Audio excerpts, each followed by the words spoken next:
Ok. Listo, y cuando terminemos nada más ponemos finish. Estos dos nos van a decir, ¿quieres? Que cuando termine nos va a preguntar si queremos guardarlo o queremos So save it. post. Ok, Nada más les post. gusta post. Pero sí, Este sí, y este. te los va a cambiar porque estos dos, los dos de Instagram,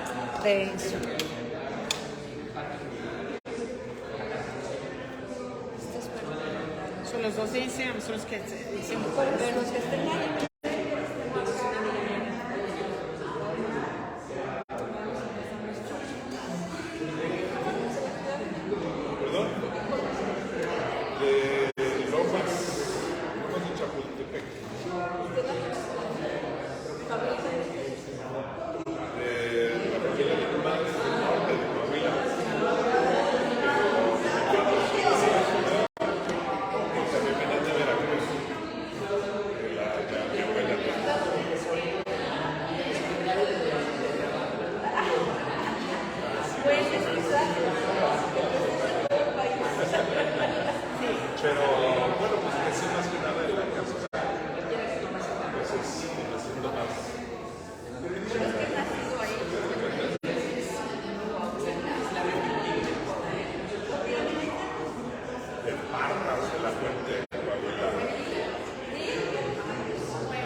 ¿Cuándo fue que se aquella? Del 2013 al Chihuahua, sí, sí, contado en todos lados. ¿Conociste a ver? Justo, sí está, le digo. Mexicano, sí, buenísimo. Súper estudio, bien habla italiano.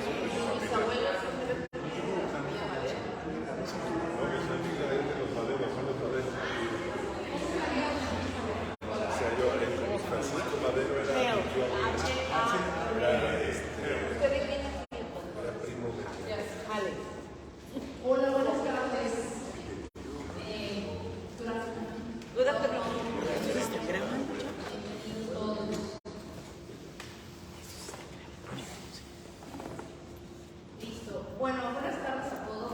Bienvenidos al Consulado General de México en Los Ángeles. Mi nombre es Aida Velasco. Yo estoy encargada de asuntos culturales temporalmente.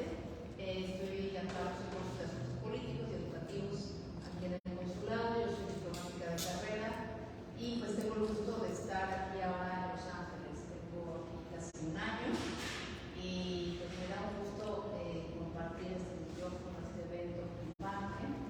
Gracias a su entusiasmo es que pues, podemos traer a profesionistas como son algunos de ustedes y pues quiero empezar agradeciendo a Bárbara, obviamente, porque es la organizadora de Slashers, Actors y ahora sobre todo en este contexto de huelga, que están todos pues, personas de, ustedes saben mejor que yo, del gremio, luchando por sus derechos y por unas mejores condiciones laborales. Entonces, pues gracias Vange, gracias a Rona. Tenemos hoy a esta tarde a Rona Fletcher.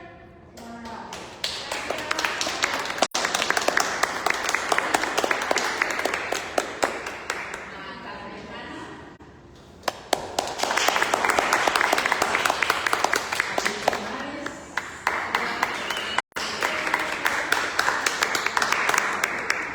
Realmente un gusto tener a todas estas personalidades que vamos a compartir su experiencia, que hacen.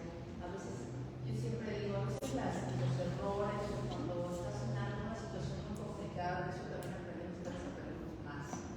Entonces, podemos escuchar anécdotas y lo que aquí el público se va a beneficiar, todos los que nos están escuchando a través de esta transmisión virtual, pues también esperemos que se beneficien de esta charla. Nuevamente, Vange, estás en tu casa, y te dejo el micrófono. Muchísimas gracias. Muchísimas gracias al consulado nuevamente por abrirnos sus puertas un año más un mes más, un evento más. Gracias a todos los que vinieron con este tráfico a la ciudad de Los Ángeles. Kathrin, espero que practiques tu español. No, kidding. You're gonna do it in English. You're gonna do it in English, I'm just kidding. So she can go over our... We're going to sleep in German. Yeah, that's even better. So for those who don't know, she just introduced my name. My name is Vange Tapia. I'm an actor / producer, and I'm the founder of Advertisement. And thank you so much, Consul. This is the first time she welcomed us because recently our dear Consul, Cynthia Villa, moved to Mexico City. She left me. She made sure to let me in very good hands. So I appreciate it, and thank you so much for the drugs for your part of your team for welcoming. Okay, so thank you so much for total parenting. Okay, so thank you so much. Thank you.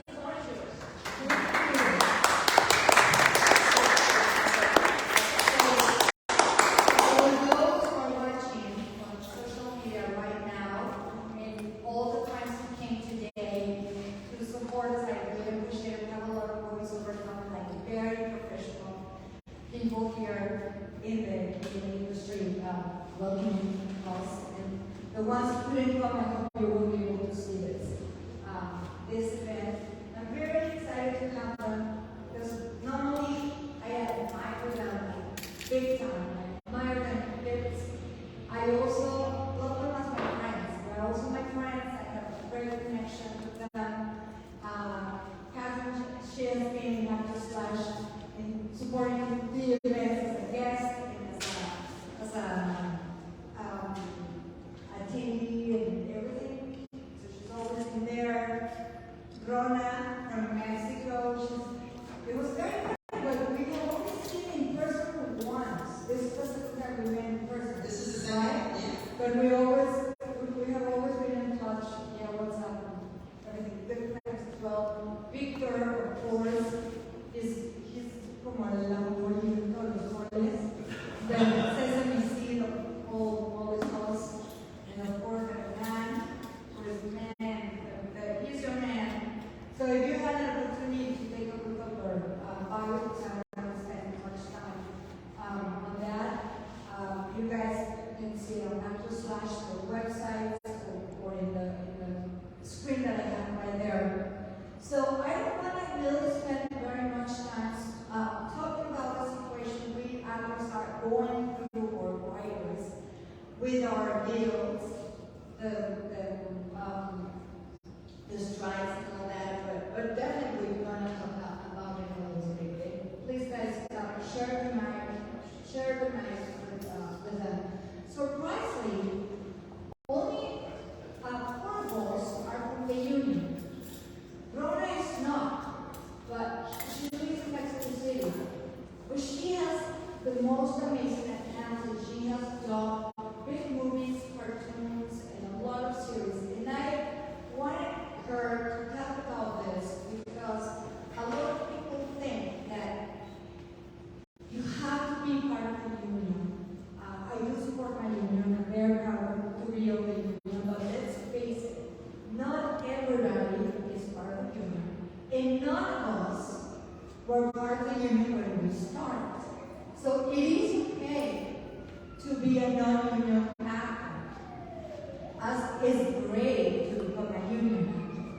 But just make sure you get a fair contract and like a good pay, and never accept a job that is in perpetuity. Rona, can you talk about that, please? Of course. Thank you for coming, and thank you for my friends and colleagues. First of all,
resources, our monies, be our own boss, and now we also have to be our own marketing.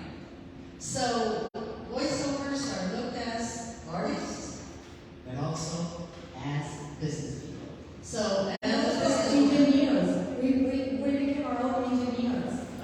and our own engineers, exactly. So I think we have to seek a great rates.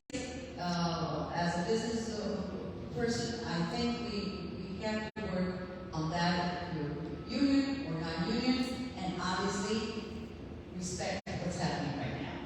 That's my position. Yeah, I totally agree. And I have here Hernán DeBeky from Venezuela. Hernán, tell us what position or what's your representation for Spanish-speaking voiceover talent in front of the union staff? What do you do there? Okay, so roughly 20 years ago, I went through what a lot of actors are going through right now, a strike in the year 2000. And, I felt like Spanish-speaking actors were not really being treated fairly. The race that the agencies were getting back then were completely different from the race that English-speaking actors were getting. And so I decided with a whole bunch of my colleagues to form a committee. It was called back then it was called a task force. And so what we did is we got together, we gathered 12 people, and we went to SAG. At that time it was SAG or after, SAG and after were separated, we were not together again. And the president of SAG at the time basically gave me the position of national chair of this task force. And ever since then, and fast forward, this is a long story, with the help of all of our colleagues, we've been able to achieve two really major things. The first one was the first ever contract for Telemundo actors in Spanish language with SAG. And that wasn't long ago. It was what, like less than 2012. In 2012, it was, that's what it sounded like. Exactly, yeah. It's not that, I don't know how. Exactly. And more recently, maybe about a year, less than a year ago, Netflix, when we started in the task force, we had 5 main ideas in mind. We needed to sign up the SAG, the Telemundo, the telenovela actors. We needed to sign the commercial actors and get better rates. We also needed to take a look at the video game industry because the announcers and that they were not being paid at all. And dubbing was one of those things that we also wanted to tackle, and of course audiobooks. And last year, around August of last year, almost a year ago, Netflix signed the first ever Spanish language dubbing contract in the United States. Thanks, to the help of course, of all of the SAG-AFTRA staff that has been working with us, ever since then, and all of the help from all of the other volunteers. So those are two of the many other things that we've been able to achieve. It's very interesting that you're mentioning that. Just yesterday I was exchanging messages with the SAG because the dubbing contract is different from the AMPTP people. Even though they're part of it, I asked, can I still do dubbing with Netflix and Amazon? So I was a little afraid because since last year we've been invited to dub in English. And I was like, should I turn up some other slashers that are like, oh, I need to turn down this job because it was a dubbing gig into Chinese, French, for Netflix or whatever. And I'm like, I'm pretty sure we can because it's a different contract. So I asked and they told me, yeah, you are okay, you can go ahead and do it. But, for instance, I was not allowed to show the work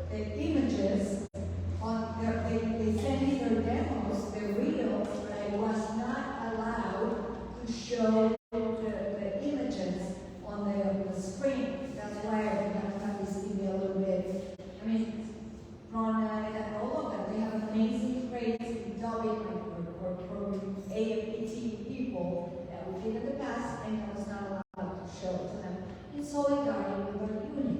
So just so you know, that's a good thing. Kathrin, what would you say have been the benefits after the pandemic of having a home studio? Especially since you've done like 30 or more audiobooks. And you do the editing, you do the cleaning, you do everything. So when I started doing audiobooks, originally I was doing it as a publisher. And that was my first experience with an audiobook many, many years ago. And then eventually when I moved to LA from New York, everybody was like, you need a home studio. I'm like, what? How do I do that? I don't even know anything about home studios and soundproofing and all that kind of stuff. And I remember you and I went to an event together, and people were like, yeah, without that, you're dead in the water. Nobody. My clothes studio, you went to my clothes studio. Yeah. And then I actually started to MacGyver something at my home. I was just telling somebody in the audience what that looked like. You would laugh if I told you.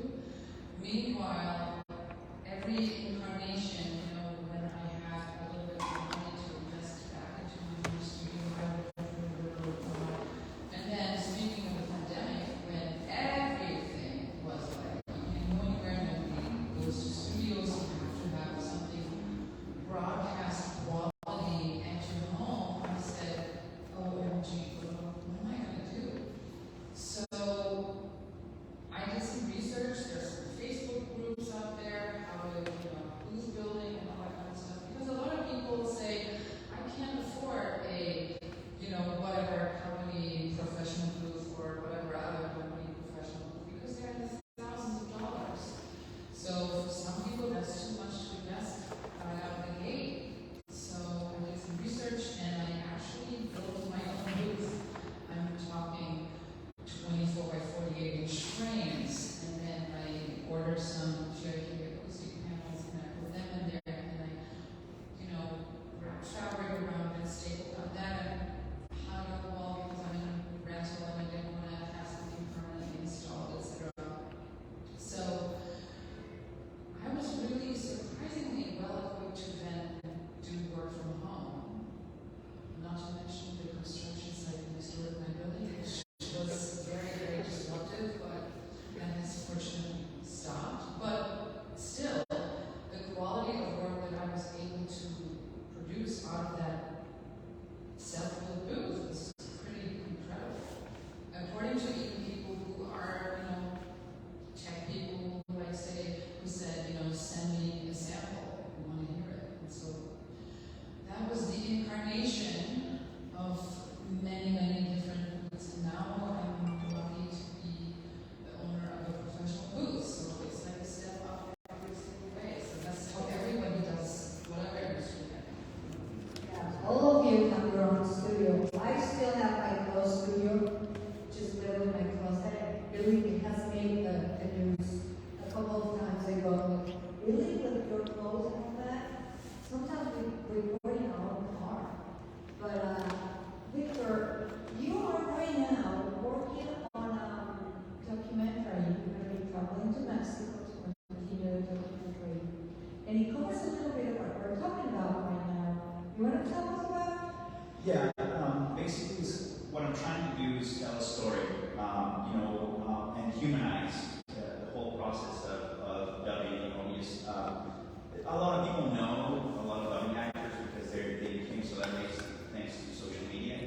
But there's many people who still don't know about dubbing or not. They're not that interested. They really don't care who's the voice in the movie or not, and they just go see the movie and they just relax and it's normal. Not everybody has to be involved. But the idea of the documentary is to go out there and say, look, there's actors right here. They've been doing this for so many years, and tell the story, allow them to talk about their experience in dubbing, and then also voiceovers in general, but it's mostly concentrated in dubbing. And then we're going to start asking the people questions. What do you think of this? You know, what have you heard? What have you seen? You know, all of that. And where do you think this is going? And at the same time, we're going to try to include, we're really working on that, AI creators to see what they think and show them we have the actors and show them, look, so these are the actors you're affecting.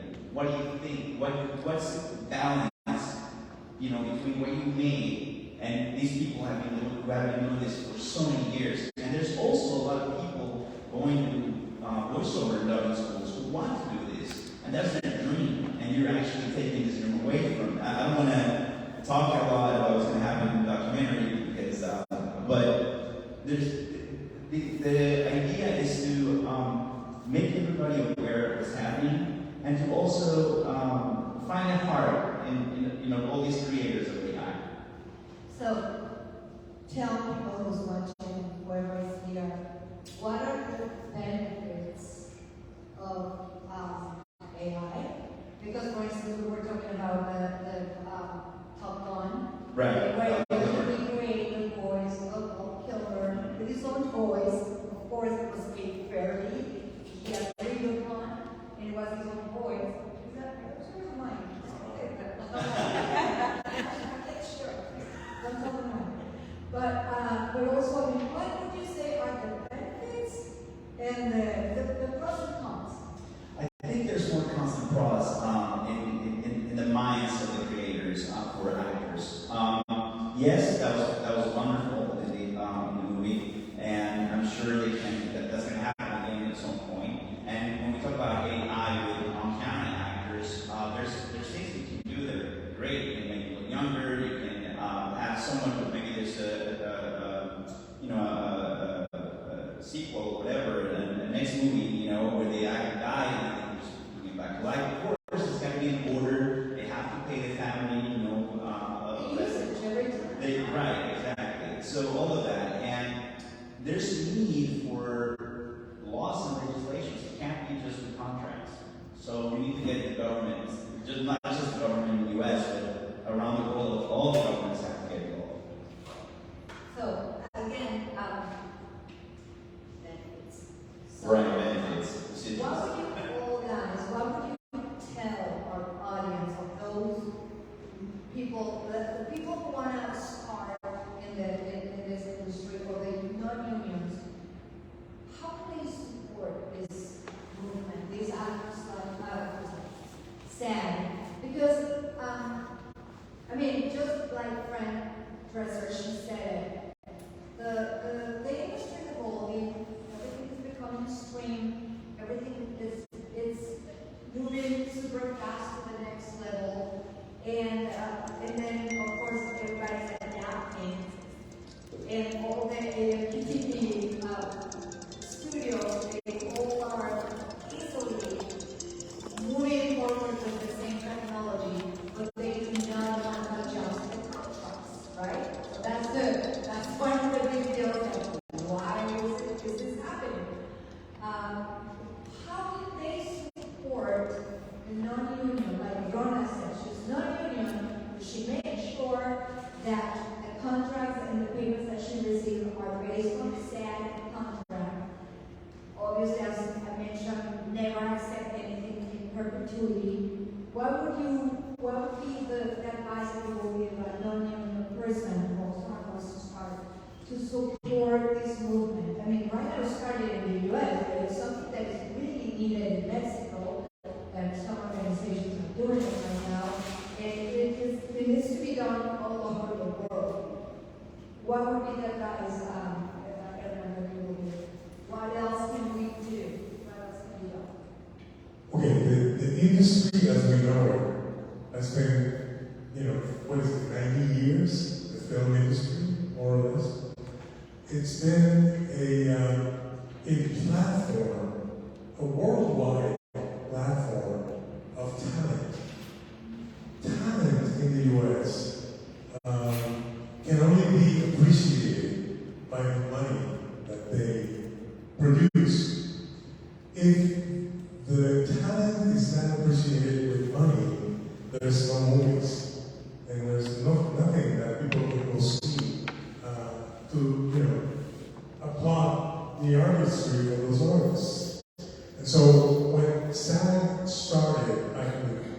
30s. Studio producers were the owners of their lives. They didn't have a say in what roles they could play or what kind of money they would receive, even how many hours they would be able to work in a particular film, or what risks were they incurring in film scenes. SAG started as a way for the industry to pay attention to the artists and to respect the artists. And so, fast forward 9 years, back a week ago or 2 weeks ago, when Oppenheimer and Barbie made the huge splash that they did. I think Barbenheimer, there you go. I think they made $180 million.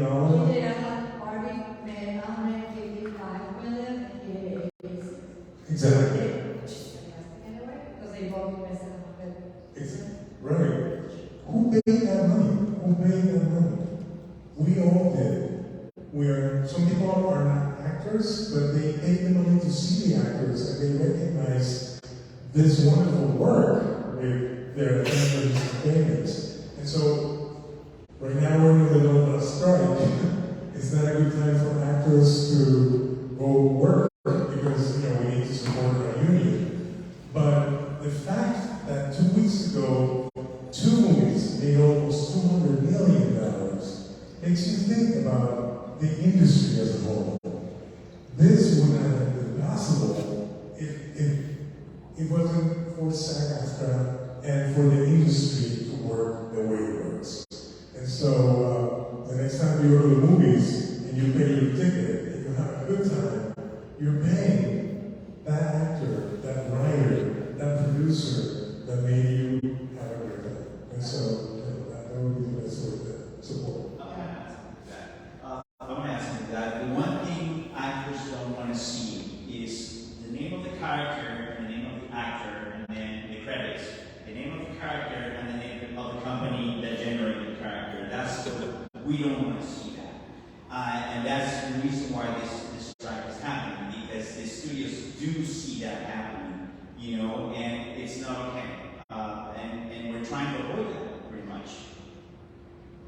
I'd like to add something for Latin America in general. Speaking from all these countries, I'm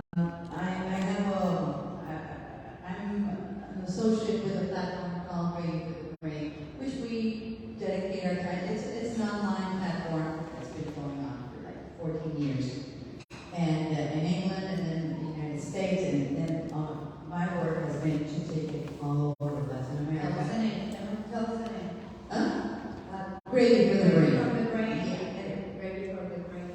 Latin, exactly. So I'm in contact with all these inspiring voiceovers and dubbing actors, and what you said, they're all asking, what's going to happen? What's going to happen in our work?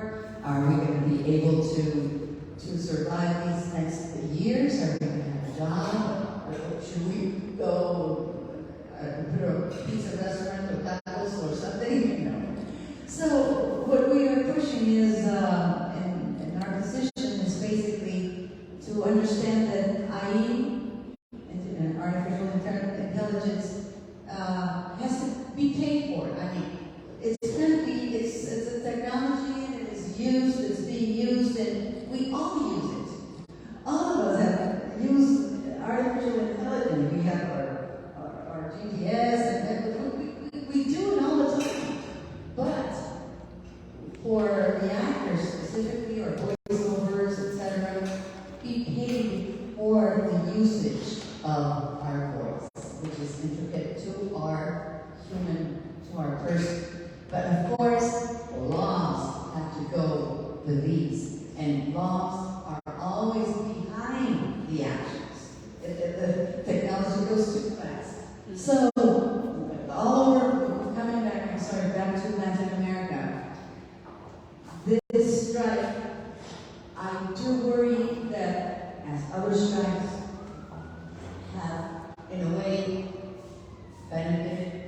Latin America because a lot of the work goes there for a cheaper price. So, what is the attitude and what should we do? What will be our position as Latin American countries? Are we going to be, and we talked about this the other day in the panel. Okay. So there are some guidelines and that we can go by, and I think we all should be ready to support this because eventually I think this has to be a whole movement worldwide, not only Latin America, but Spanish speakers, actors, and whatsoever. Yeah, so there has to be legislation, it has to be legal. Yeah, well, And one other thing that concerns me that I think I want to be more in control of is like, what am I saying with my voice? Because if I, quote unquote, sell my voice, even if it's good compensation, but I have literally no control over what my voice is being used for, it could be used for content that I don't agree with, or that I'm, worried about, whether that is, it could be anything. It could be as far as going, that it's R-rated material or content that I don't want to use my voice for that. And so, it's not just the compensation part, it's also that if we don't put certain regulations and contracts or restrictions even on the use of AI, I think it's going to be an avalanche that nobody will be able to stop. And that's not a good thing because,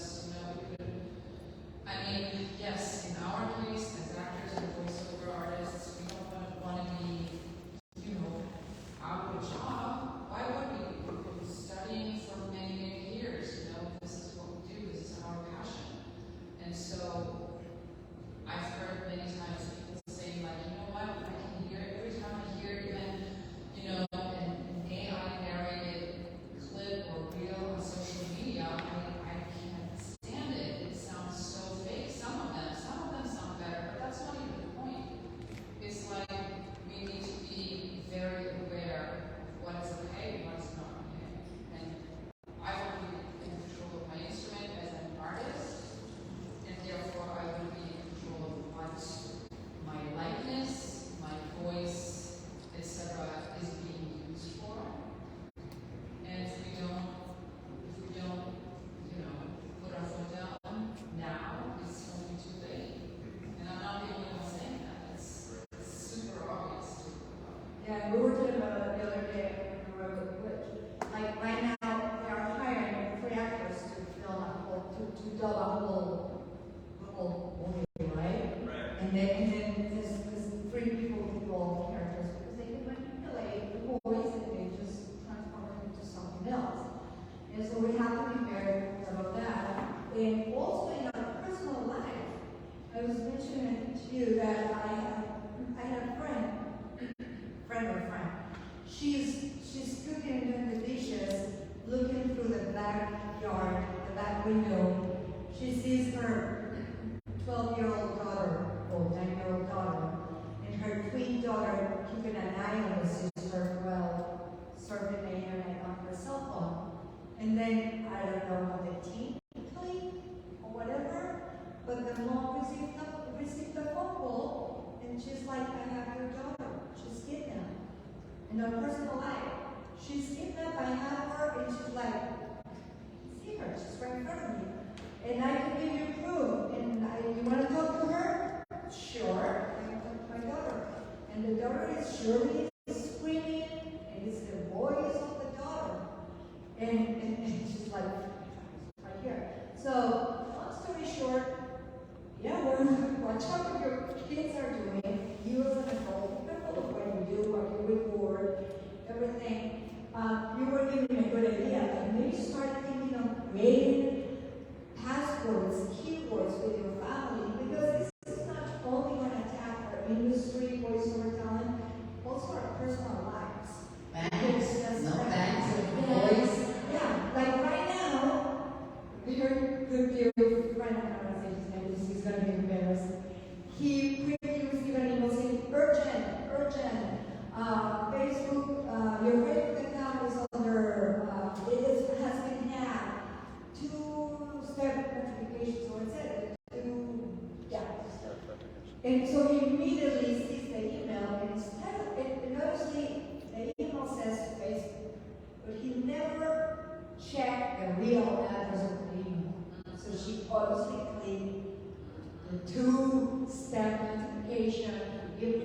Venezuela, and now his whole academy, it's a very famous actor who also has an academy, has been hacked. They recovered his Facebook account, his fan page, his Instagram account. They're right now because Instagram talking about it's because he really didn't. He just saw a story of this person, but never read the real email.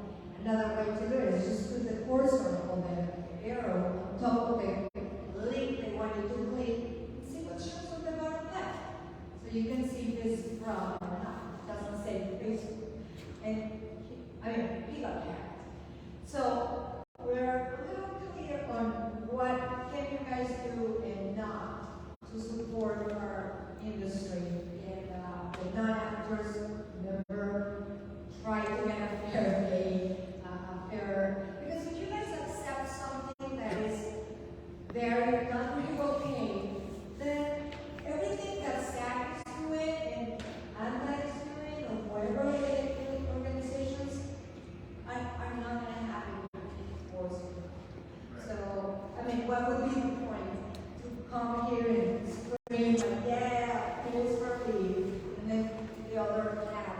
I know we have to eat, like Rona and I were talking here, and how do you tell Venezuela or Colombia or countries that you can pay them 70% less not to work, not to accept those contracts?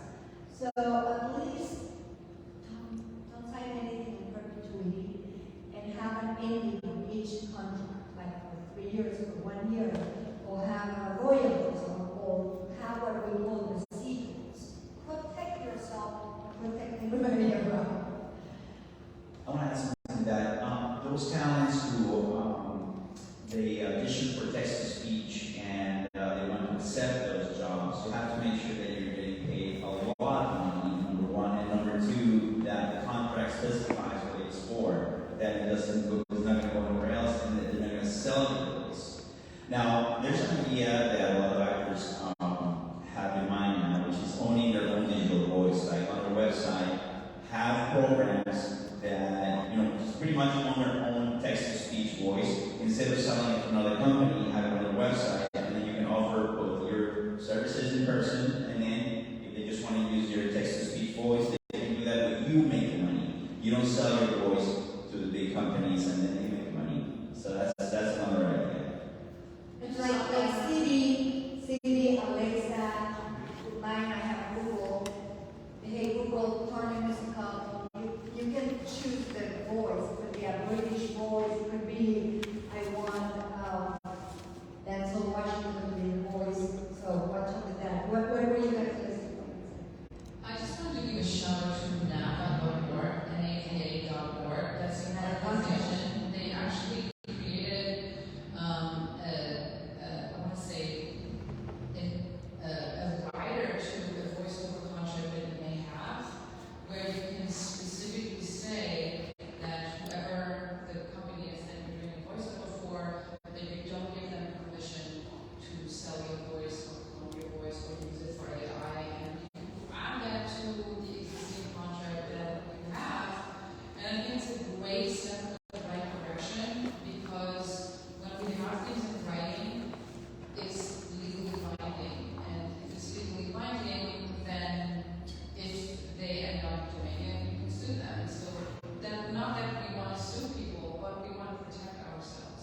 We want to read the contracts, not That's true. if you've seen Black Mirror, the first, we have to check the small print, because we just go into Netflix and just say yes to everything, We never read the small print. But what I wanted to say on a lighter tone, I think because of this association with the English people, I had this vision, this news many years ago. They've been talking about this in Europe for many years. And in Spain and in Germany, they are doing a lot of stuff. OFU, Organización de Voces Unidas, which organized is in contact with the Spanish and Italian. Italians went on strike way before we get here, okay? Yeah, of course. But anyway,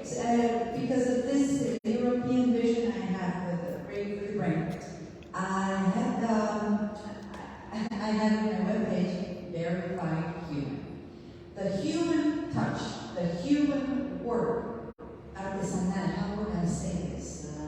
Craft. Craft. Well, the craft work, and everything done by humans is going to be way up there. It's going to be highly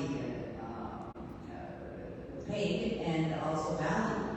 So we really have to understand what's the difference between a machine. A machine is perfect, it's fast, it's immediate. So the human error, the humanization, I take classes, I'm a coach. So what we need to do is, humanize your being. What does a human do? They go, this is the humanization, and this is what actors or directors are seeking. Human, connect. What can machines do? Connect. I was just thinking of art, literally art, a painting on the wall. You could have a masterpiece, a Rembrandt, Van Gogh, whatever, Monet, whatever.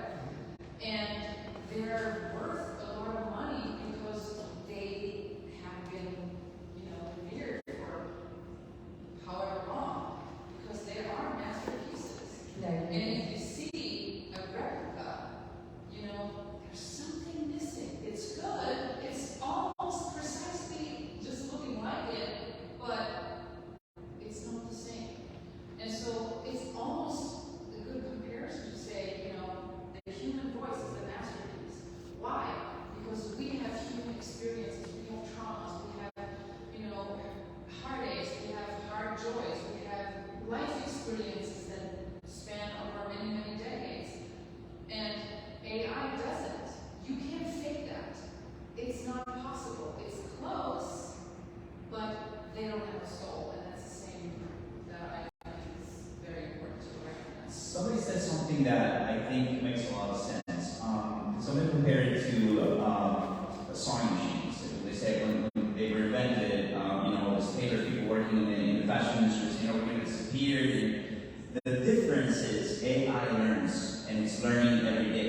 It was programmed to learn everything. So what we're trying to do is we can't put our guard down, because we know that 10 years from now, 20 years from now, people will not be able to tell between a machine-generated voice and a real voice. That's the problem.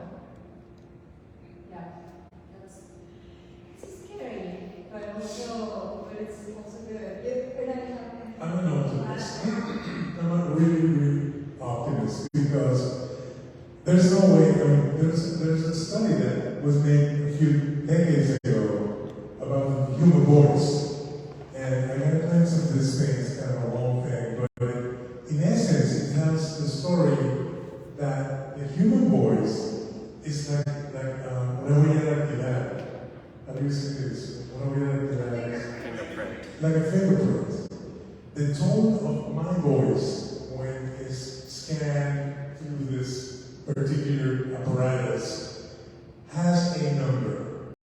That number doesn't appear anywhere else in the world. The same goes for you, for anyone. So this is the perfect way to secure one's voice. If I'm able to identify the tone of my voice, or whatever it is, the technical term for it, and I see it in places where I did not authorize it, that opens the door for legal action. So that, I don't know why they haven't moved on, with this idea, but that's what I'm saying. I'm an optimist, because this is a fact. This was discovered and hasn't been developed for whatever reason. So, in my way of thinking, I can't fathom a movie or a song or a play being written by a machine. Yeah. There's also technology that has to do with blockchains, like in the Bitcoin, that it's moving forward, where you can find the music. You can find the music in the internet, and that would be like a fingerprint for your voice. still, it hasn't completely done it. But that's one, they have to work on this. And also, the verified human is another concept which is very important. Just like organic. You see, the other day I bought, what was it? I think eggs, but it was verified humanly fed. Which is another concept, instead of organic. So there were humans who fed the animal. So all these certifications are starting to go crazy, but it's trying to tell us that somebody did intentionally help doing that. So it's very interesting. We're in a world that is moving. I really hope that's going to be an option and they will work with that because that's a way to protect us. But what do you think about, like, all of us? I'm pretty sure you have. I have, and I work way much less than you, I'm sure. We all have been invited to voice a celebrity, probably a European, who made a whole film, but when it's time to do the ADR, there are a couple of words when they're doing post-production that they discover that they need to dub it, but they cannot fly from here. They need a voice alike. And so it's a human who's going to sound exactly like the actor. And probably with artificial intelligence, you're just going to go ahead like, why should I hire the actor? If I can just take it from Penelope Cruz herself and use it for whatever. So now we're not going to have that. Just like you have lookalikes, right? Like, oh, you look like this person, so and so. Same.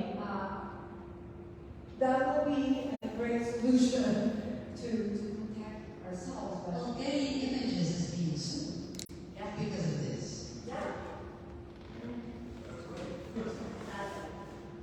So, we need to wrap around again, but I want to know what you guys are up to. What are you doing right now? Like Rona, we live next to the city, we're right here. I would love to say that she only came to Los Angeles because of this event or something. So I work around. I would love to say that we feel that in Spain just to be here. Just to be here, yes. But what do you guys look to? We have a lot of great actors here. Really appreciate your time for us coming. Actors, directors, Actors, slashers, because most of nowadays the actors have to be proactive and create opportunities and are actors /actor/director/.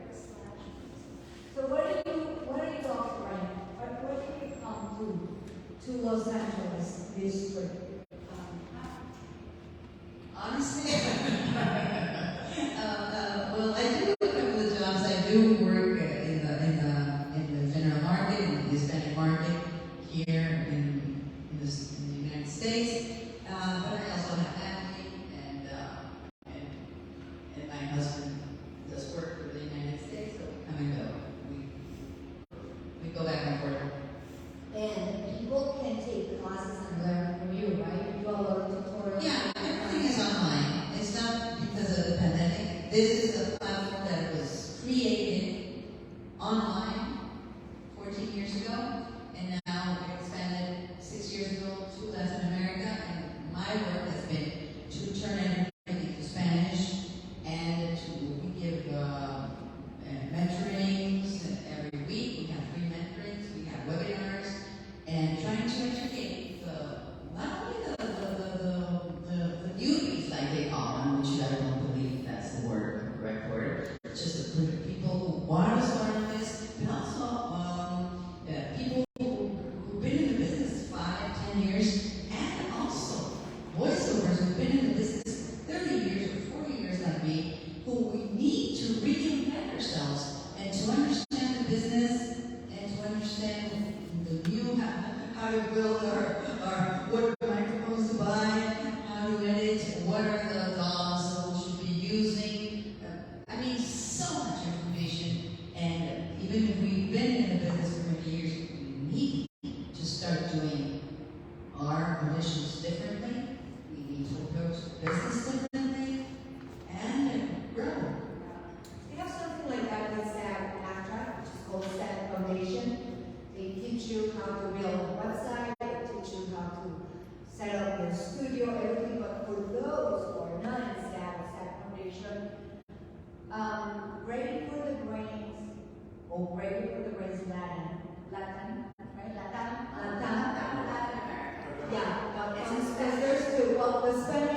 your website just to connect with Rona.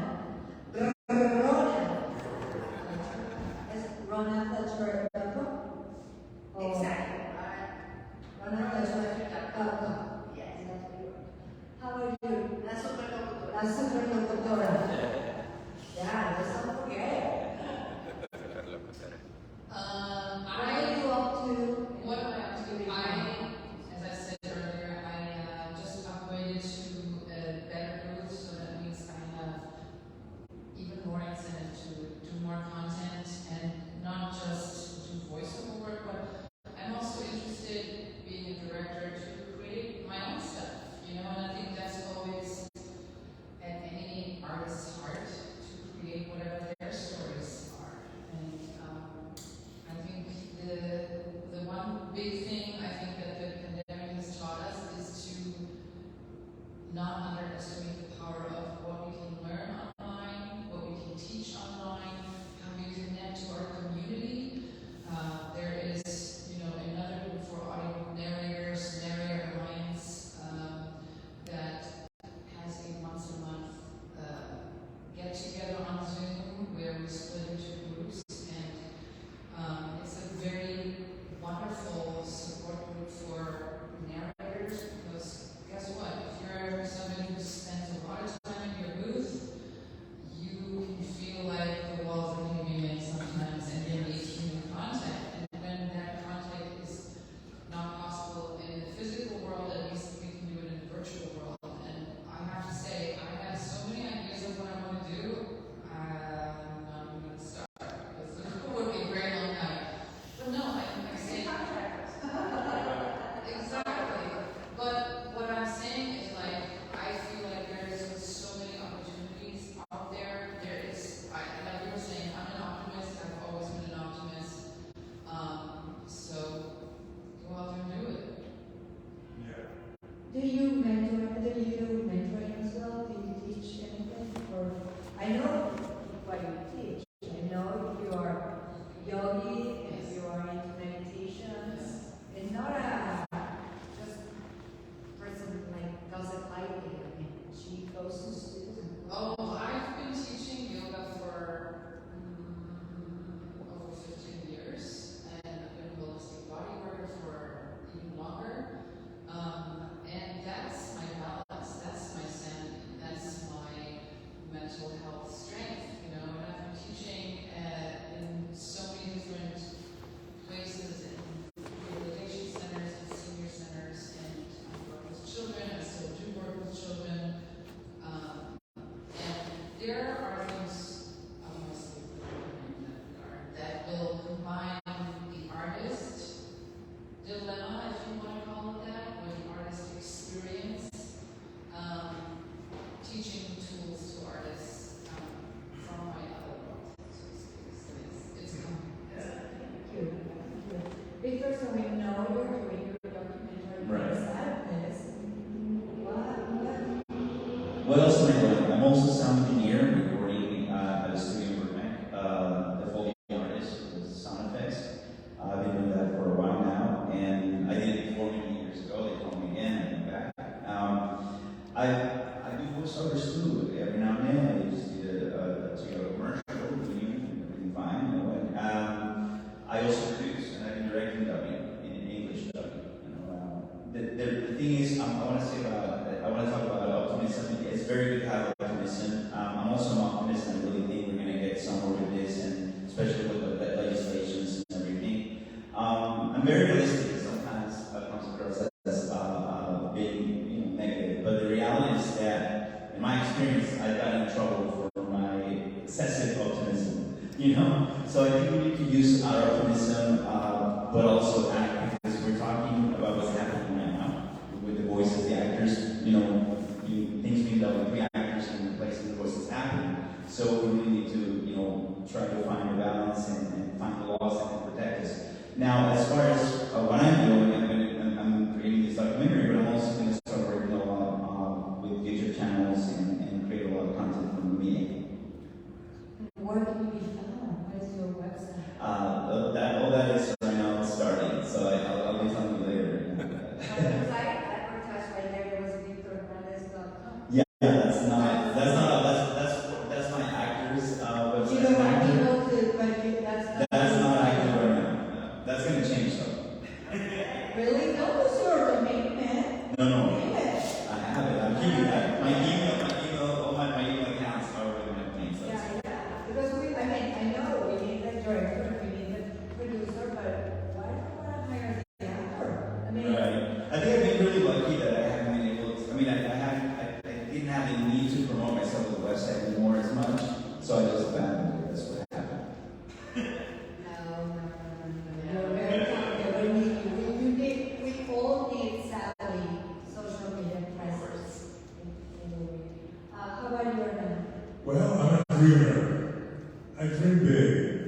You know, and I get together with guys like these, and we dream together. And when we dream up things, you know, one of the things that we dreamed up a little while ago is, what about an award for dubbing artists, you know? And we talked about this for a long time, and you know, I had this idea that this could happen in the next few years because it's normal. Yes. We even have the name for it. No, I do. It's called Alas. Yes. The app, remember? Yes. We have the website and everything, Alas.org, Alas.tv.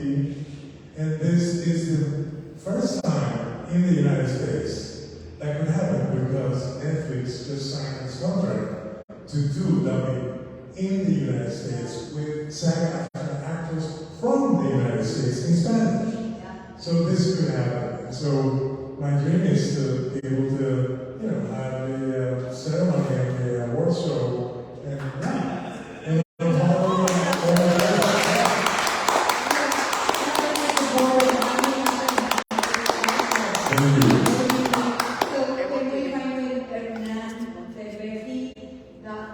well, if it happens, it's going to be there for sure. Yes.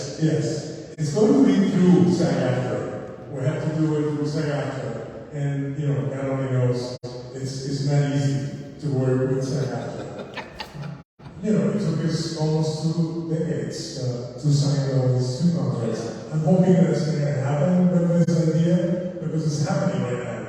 And Netflix is looking for actors, for dubbing actors. I think, you know, and this is my thinking, I think they didn't realize what they were. Potential. Exactly. They need, imagine filling up the whole entire Netflix, what do you call it, the platform. All of those series, all of the movies, all of each and every one of those documentaries dubbed into Spanish. I mean, they need many actors. They don't, you know, they need a lot of actors for that. And dubbed into Spanish, but now also those Spanish shows dubbed into English, Absolutely. which is what is happening. Sometimes lately I've been getting auditions for Korean shows. There you go. Exactly. And I was just telling Rona that a friend is supposed to be here, Algerian. He's done the voice for Mexican actors. Because they just want an accent, which is great. I mean, so we're all like, okay, if you're in my Korean show, they like accents. The accents are okay now. Thank God. But, That's right. you want to add any addition? No, you know, like I said before, you know, I'm an optimist. I know this strike is going to end because industry cannot be, you know, paralyzed. They need us, period. They They need need writers and the actors, and the directors are going to need us. Absolutely. So, Producers and everything, so they can find it there. And we're going to go with some Q&A in case some people have questions. But also, the poster, the nice poster, so we can have a picture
You guys have talked a little bit about it, but my question is, what do you think is the most important quality of a good, excellent voiceover artist?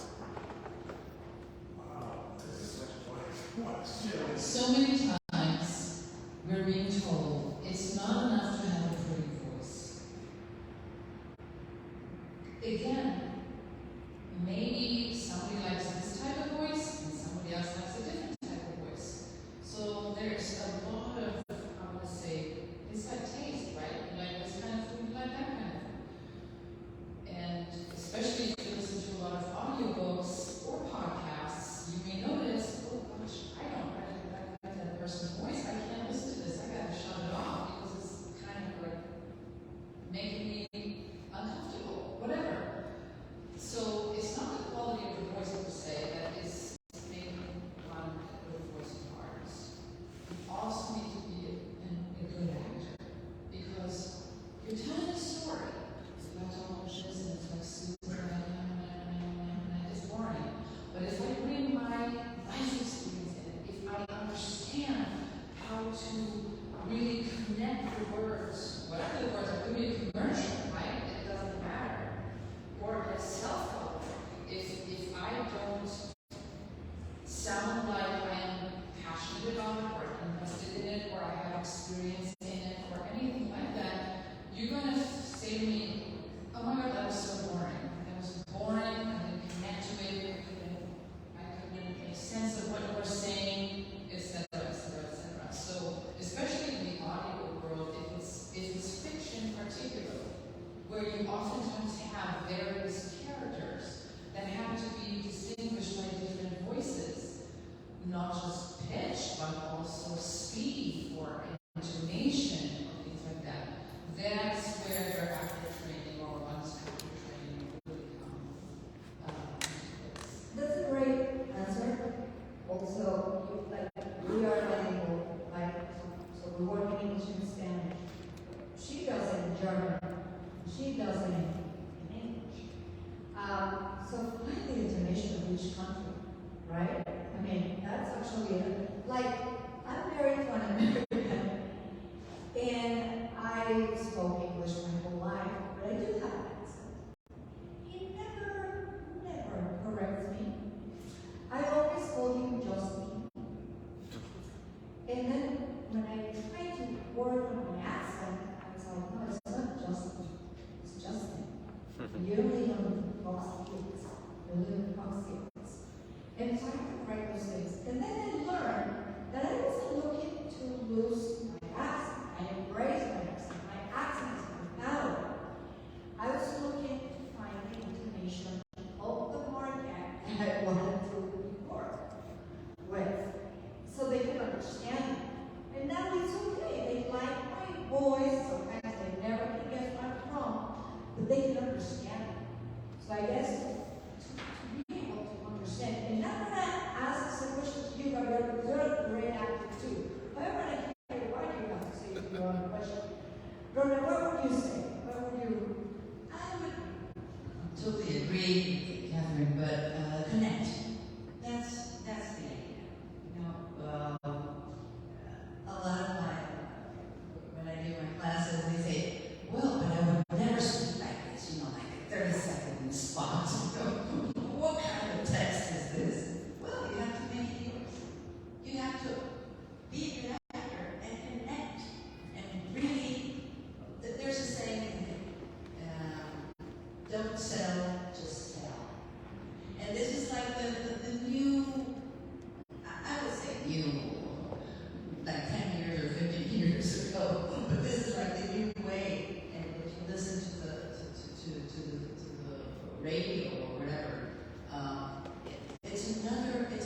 Really. How about you, Victor? What do you think? Well, I have to look at but basically, I think I agree with everything they said. Your tone, also learn to like your voice and learn to shape it, take it in different directions without hurting your instrument. Of course, you got to take care of your voice. There's a lot of people I've heard their vocal cords doing video games and screaming and making all these voices that are too extreme. So, but you do want to be able to take your voice, high, low, just find all the places where you can go, all the different characters you can play, and sound as natural as possible. That's really the goal, and yeah, pretty much it. Yeah, and practice a lot.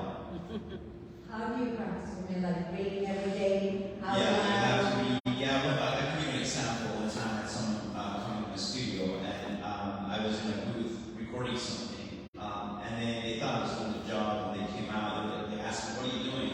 And I was like, "Well, I'm recording an audition I sent." And they're like, "Why? Did you get it?" No, actually, I didn't get the part. But I just want to know what I did wrong, why I could have done to get it. And they're like, "Do you do this all the time?" I'm like, "Yeah." And they're like, "Oh, I don't want to work so much." So you're exploring Of course. other options. It's just. If I don't get an audition, I'm immediately trying to analyze why. What happened? Especially if I heard it on the radio or on TV, I'm like, whoa, that's what they wanted? Okay, I'm going to do what they did and try to imitate it, whether I like it or not, but I still do it. But also sometimes be aware that sometimes what you think is the best or what he thinks is the best, that's not what I mean, if I had a teacher who was one of the founders of the casting society in America, and he will say, you can be the best actor, but if I'm looking for origins, it doesn't matter what you do. It's great, explore other things, but at this particular moment, piece for this project, you are not suitable for that. Like what happened to what was it, the Mendel, the lady for Let It Go, what's her name? Idina Menzel. So she auditioned for a Temple, and they adore her. And one of the executives, they made a video of her voice when she was auditioning, and they went, she's not right for this. And then Rosa came, and it was a bigger hit, and they brought her for that. So I mean, be okay. Sometimes you're not gonna get it because you are not what the director or the creative person envisioned for that role. Because it had happened, and you hear the radio, you're like, whoa. But you sure. No, but I didn't want to. But yeah, no. So I mean, sometimes it's okay. You're not suitable for what you're looking for, and that doesn't mean you saw or you did something wrong. Sometimes simply they were just looking for apples or for oranges, and you are not. Do you want to? Well, I want to add, I agree with everything that you said. You have to have technique, you have to have, a certain knowledge of what you're doing and how to do it. But there's something that is very important. I say this from personal experience. You have to be aware. There was a guy a long time ago in Hollywood that came out and said, nobody knows anything. And so, to me, when I started in the business, I started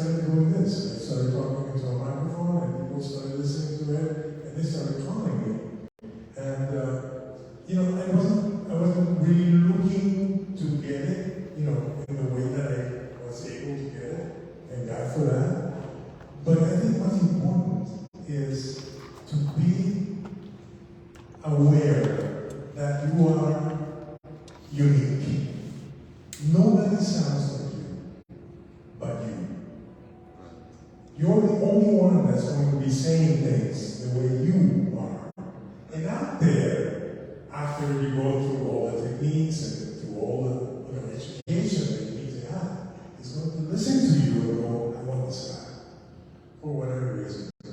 One of the things important is to be able to believe in what you have, you know, and understand that you are the only one that can sound like that. That gives me a lot of comfort.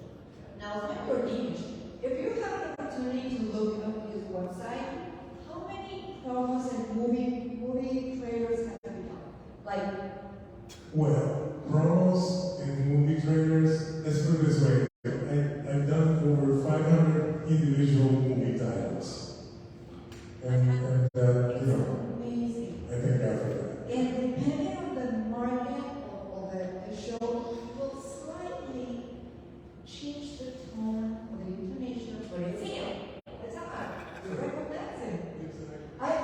Before I go with Kathrin, Gabriel, I want to answer your question. I agree with everything that you said. I think also it's very important to learn the business side. And in order to be successful, any artist, being an actor, a voiceover artist, a dancer, a painter, needs to learn how to sell themselves. It's the hardest thing because we're going to put our soul and our lives out there, and they're going to criticize it, they're going to reject it. You're going to be able to take rejection like 2 spoonfuls with your cereal every morning.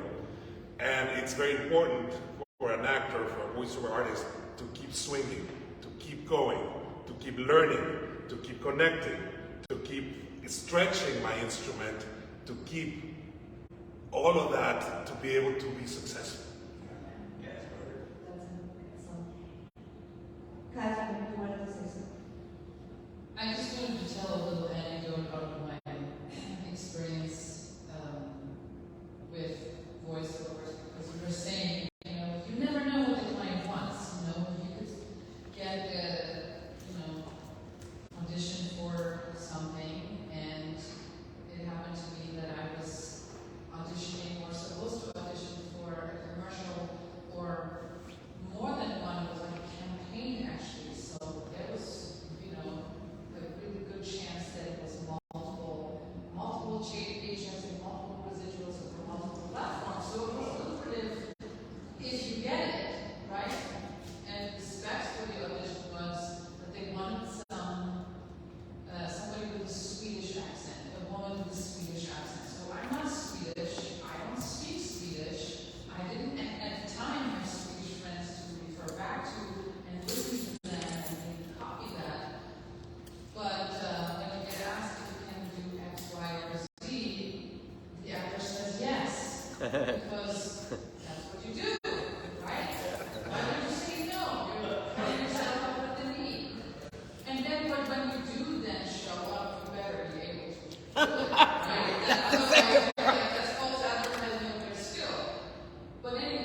as much as I wanted to be in life, not just in my work, but in life.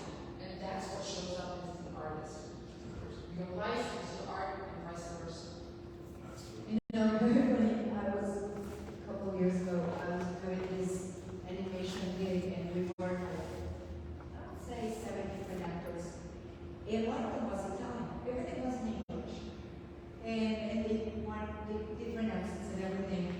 And there was this Italian guy, and not Italian songs.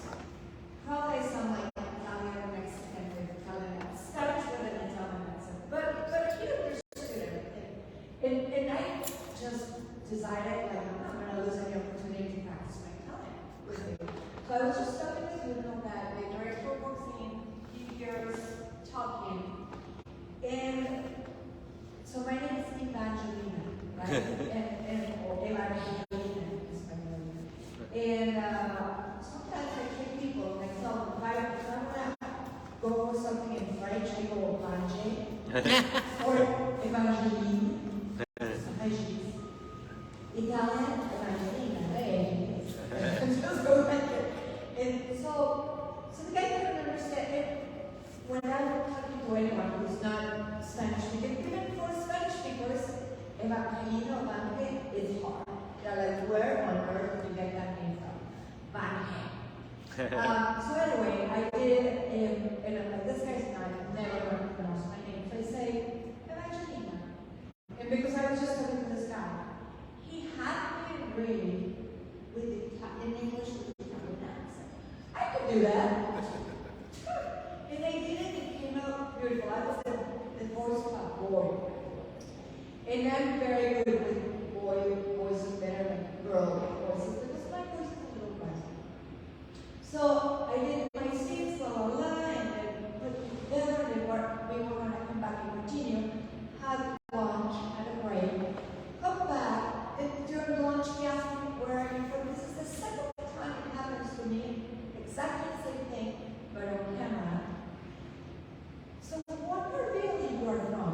This is an American asking me, like, your Italian is perfect. You're like, really? Do you speak Italian?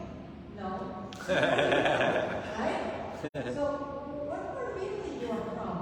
And haven't exactly the same the other way. I'm like, oh God, I'm from Mexico. What?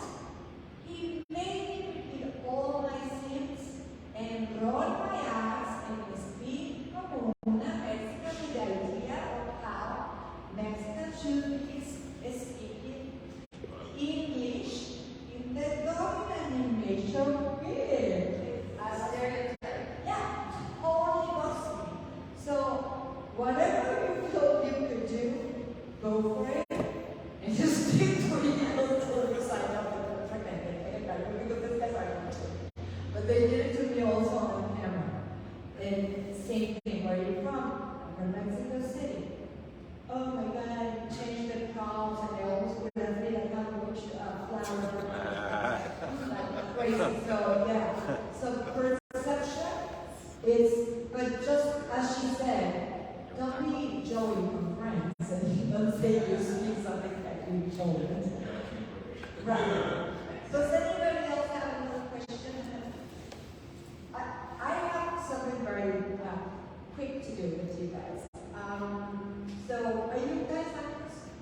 No, but I actually have a Did you actually have a question? See what your thoughts are. I did hear a little bit of a mention about the new movies, Barbie and Anchor and all those.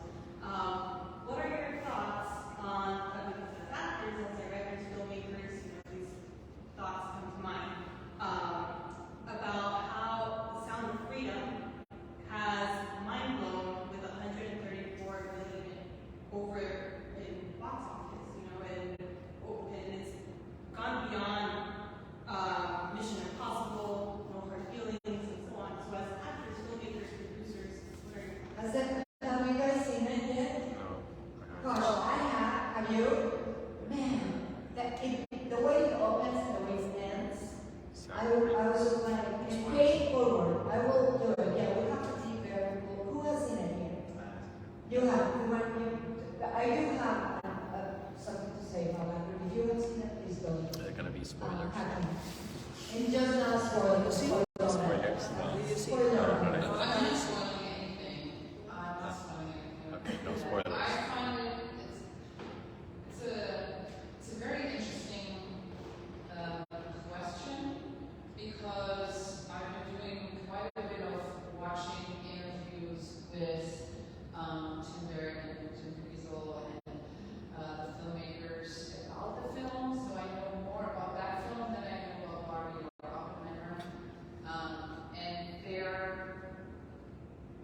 production budget was way smaller than Barbie and Oppenheimer, and they did a lot of things differently. They really wanted to get that film out there because of the story.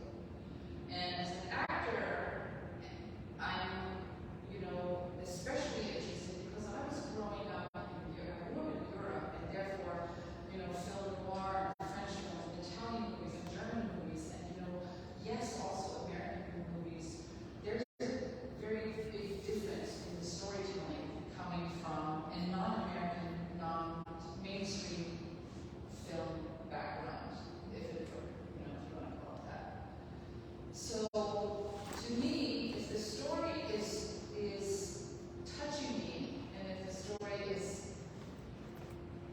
like a human story that matters, and that really has depth, and that is eye-opening, and that is thought-provoking, and is potentially life-changing in the way I think, in the way I see something, in the way I understand the world, and the way, and sometimes it's not a pretty story because the content is horrifying, but it changes me. It changes me in the way that I feel spoken to, and how my soul reacts by being, I would say, invited to open my blinders and go like, OMG, there is a story in the world that I didn't know about, and now I know about it because of this particular film. And so the fact that it has that much of a box office response in a short period of time with a very limited budget in their PR budget, as we were talking about in these interviews that I've been watching, tells me that there's a lot of people in the world who go to see this movie because they feel the similar way that I just described. They're like, something is not right with this particular topic. We need to know the story so we can be invested in changing something. And the change starts here. Okay? That's why I believe this film is so successful. Because it tells a story that needs to be told. And yes, it's getting politicized, and I'm not happy about that, because at the end of the day, it's about the children, and I don't care who's behind the camera, I don't care who's playing it, I don't care what people are saying one way or another about the spectrum of the political genre is. That's not the point. And the success rate tells me that I'm right. It isn't the point. The point is that we're opening, we're changing, we want to be aware, we want to see stuff that we can change in the world. It's an independent film. So that's a big deal because they have a very good budget. I love it. I support it because Eduardo Verástegui is Mexican. And he's a slasher because he produced it. It's been out there, he's been trying to put it together since the past 5, 6, 7 years. He was able to do it finally, and he found support in Angel Productions. I think Camiso's job is amazing, and the fact that it's based on real life characters, the casting is amazing. They show you who they are in the end, and the policeman and all that. Just like Kathrin, I also spread it came out on my feed on social media, but I think the way they did it is fantastic because I give you 2 free tickets, pay forward to someone else. I thought it was amazing in that aspect as well, but I came with my husband and I didn't tell him what it was about because it's not a commercial movie. Right. So I'm like, I'm just gonna take Justin. And just in case I'm gonna get movies, tickets for the movie next door. or which is a cartoon, it's more like a comedy, because the thing is very, we don't talk about it. But now, even Ashton Kutcher is joking, the woman. Oh yeah, it was already. Yeah, he was already, but now he's joking, because it's very, I didn't tell Justin. It was a full house. When I went to see it, I've seen like a lot of people like, I went where all the Latinos are, and blah, blah, blah. This is not really only a Latino movie. This is for, in fact, the perpetrators are not necessarily Latinos. All victims are from everywhere, and perpetrators are everywhere. And it was just like crazy. It was full house, and we all were like, but if you still want to see it, but just one. The answer to your question, I think, also is this. It's a very, very touchy subject. It's very real. It reveals a very dark side of humans, you know. And also, they had a lot of free advertising. What happened is people were seeing it, they were so impacted by it that they began to talk about it on social media. And there were a lot of TikToks and Instagram stories about it. People actually helped push that advertising to that level. So that's why it was so successful. Even Mel Gibson, a lot of people thought he was producing or involved, and he wasn't. He was just because he's good friends with Jim Caviezel for the Passion Cross, and he was spoken about it, talking about it, and everybody helped it. I think everybody should watch it. Yeah. I want to do a quick game, but I think we're gonna have to wrap it like pretty soon. But I think we have a couple moments. Gabriel, give us a name, a character, like let's create a character right here. Is it would you like the character to be a female or a male? Female. Female, okay. Okay, Danny, what does the female like to do? What is she? What's her profession? She's an accountant. She's an accountant. Okay, you tell us, is she tall? Is she short? Is she chubby? Petite. She's petite. Okay. Does she have an accent? Yes, a Japanese accent. What? Is she working? No. She's a housewife. She's a housewife. Okay. So. She was an accountant, though. Maybe she's trained as an accountant, but not working. Yeah. So she's an accountant, but she's not working. Oh, she's not working. Probably get paid for her. Okay. Yeah, she's between jobs at the moment. She's cooking in the kitchen, let's say. Can you quickly create, these are the specifications of our clients. Well, my question would be, is this cartoon? Is this animation? Is it comedy? Is it The commercial? lady Is right it here. a human? Is this a cartoon? What do you think? Or character? Is she a cartoonish voice or more realistic voice? Comedy. Comedy. Okay. Comedy. Just give us a line. Just give us a line. I have to say, if I have to warm the milk for my little munchkin. I don't know. I don't like having all the accents in my repertoire. What are you doing, Jerry?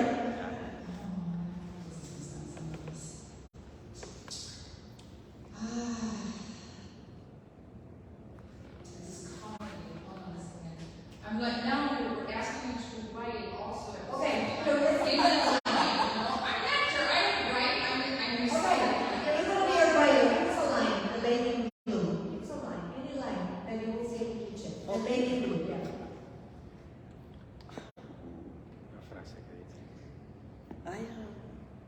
I like to listen. I don't comment anything in my life, but I would like to ask a question. Or you wanna Can I ask a question? Don't have a question. Later on. Just give us a line. What would you say in the kitchen? Just say something when you're cooking and doesn't. Arepas. What? Okay, arepas. Arepas is the best in the world. You cannot miss it. We're planning on She understands. Reina Pepiada is the best. Okay, so you're You cannot live without that.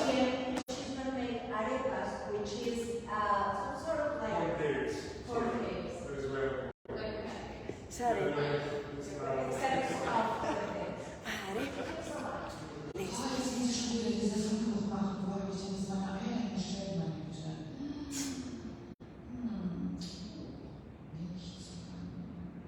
Okay, das werde ich sehr schnell zusammenschmeißen.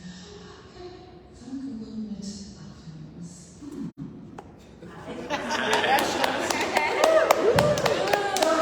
Marca, I will say pa' que vos veáis. They will say pa' que vos veáis. Yeah, how would you give your hair with those specs? I'm sure something like that. And she's in the kitchen. Okay. She is gonna make arepas. In Japanese.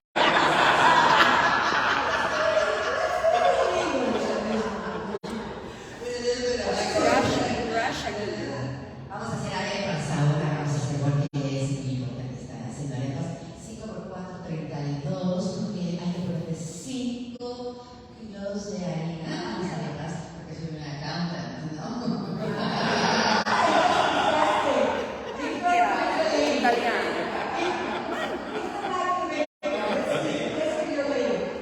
Oh my goodness, I just burned my arepas because I was doing accounting. I don't want to work coming. I'm so tired that I retired for a reason. Oh my gosh, I have to start all over. Nice.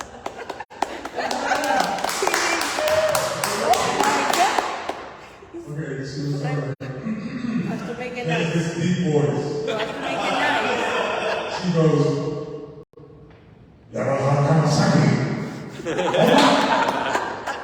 Lexus.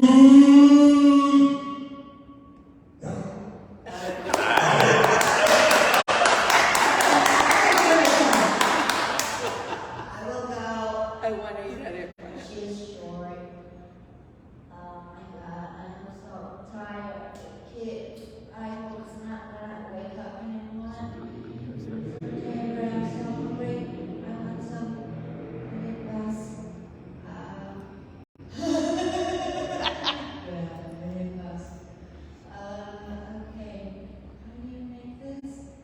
I wish I could just go back and work. That was always not really for me.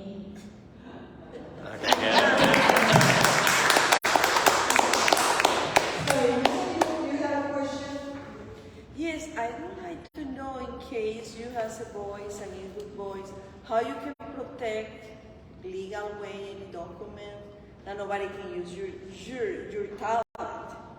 Because it's happened to me. I was growing in Venezuela, I was raised in Venezuela. I'm a doctor, but I love art all my life. And I wrote songs, wrote poems, talk, and I copyrighted when I came to America to not lost it. Because somebody advised me. But I keep it too private because it's, what you write is yours. I know I was focusing doctor, I get all my degree, I get my profession. I was the first female doctor Venezuelan here in Los Angeles. I was so happy. I succeeded on that. But one day I went to visit Italian friend to teach me to cook, like mangiare. I went, oh, let's singing. And he opened, I wanted to sing my song. No, let's open your book. She brought me a special book she has. And when I opened, was my poem there. I was in shock. This is my favorite one. No, that's mine. No, it's not you. I start fighting with the book. That's mine. No, it's you. I said, show in the kitchen. I couldn't eat. I said, got traumatized. I started looking in social media. 2,000 people using my song. Everybody. At least I tried to fight. I said, it cannot be, because it's traditional. It became traditional for whole world. I came in shock. And because in Venezuela, everybody's happy, you know? It's a country of happiness, love. And the name of the song is Amar es entregarse. You can find all over the world. They say don't have author, but I'm the author. But you said you... I wrote it, have the copyright, 1995. In the US, but you didn't register it. Yeah, it's in Library of Congress, man. But I don't know, everybody use it, everybody do. I'm the author of Amares Entregas. And it's very famous. They sing it to the pop, the church uses it, everybody uses it. I'm happy, you know, it's motivate people, people change life. Now came a producer to my office, they wanted me about it. I start writing, and the only dentist who do now rig the teeth, personality on the teeth, nobody do it. I love create. And now they want to make something about how to write, I finish my script, I write other things. But it's so sad that they think it's no author, it's an author. And I wrote when I was a kid. And it's very nice song. Everybody uses it. I don't mind, you know, I don't collect any penny. You know, it's scary you give your voice and you don't collect any penny. It's okay, I can donate to the world, it's okay, but at least to be recognized. Do you guys have any recommendations? How can you... Recognized. It's somebody from Venezuela, somebody from the world. Yeah. But the world recognizes me. They nominate me Woman of Achievement, I'm going to represent. Okay. And they don't know, I don't know, at least I achieve something. I achieve somebody using something. And I don't complain, I never complain, but at least they call me, they still calling me, they're going to interview to represent. I need to choose one country. Or Colombia, Venezuela, they want to choose one. I don't know what to choose, it's that decision. Or America, because I'm American. I think you should do Venezuela, because you're from Venezuela and that's where you wrote. I think Venezuela is my country, but I was born in Colombia. But I don't grow in Colombia. I grow in Venezuela, in Maracaibo. You grew up, okay. See where I grew up. This is my, I don't have any friend from Colombia. Let's stay in touch after the meeting. But Long answer. But this, we have to protect our boys. Not only that, it's a history. They took my name. A doctor is using my name as a tag. I have to go to dental board, I'm fighting for that. They're using everything I have. They like everything, I don't know why. I'm scared. I'm scared.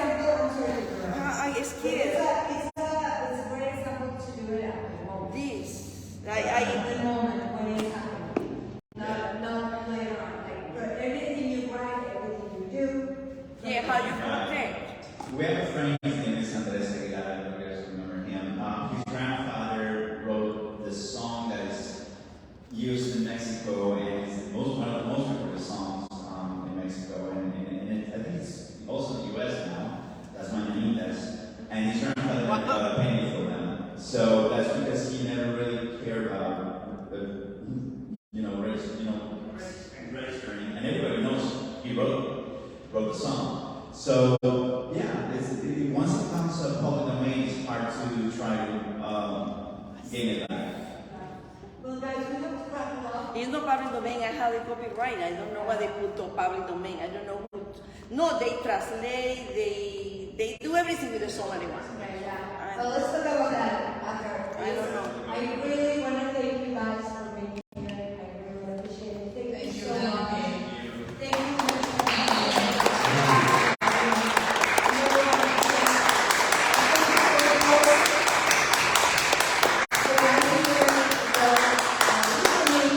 In social media, thank you so much. We're going to have a picture taken with this amazing locutores. And you guys have them just come. Let's have a picture. Hernán. Con nuestro poster. ¿Quieres que lo ponga yo?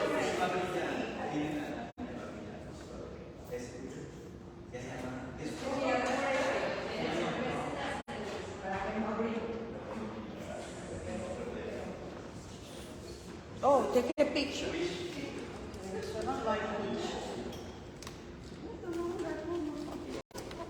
Okay, stay there. Thank you.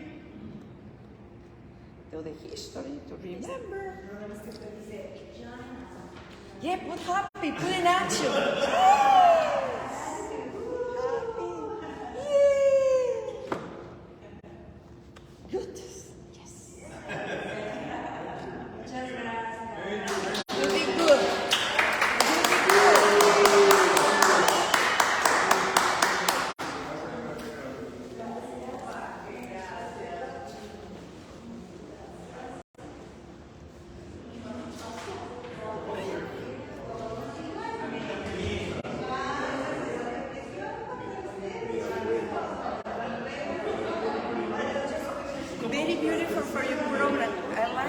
Gracias. Vamos a rápido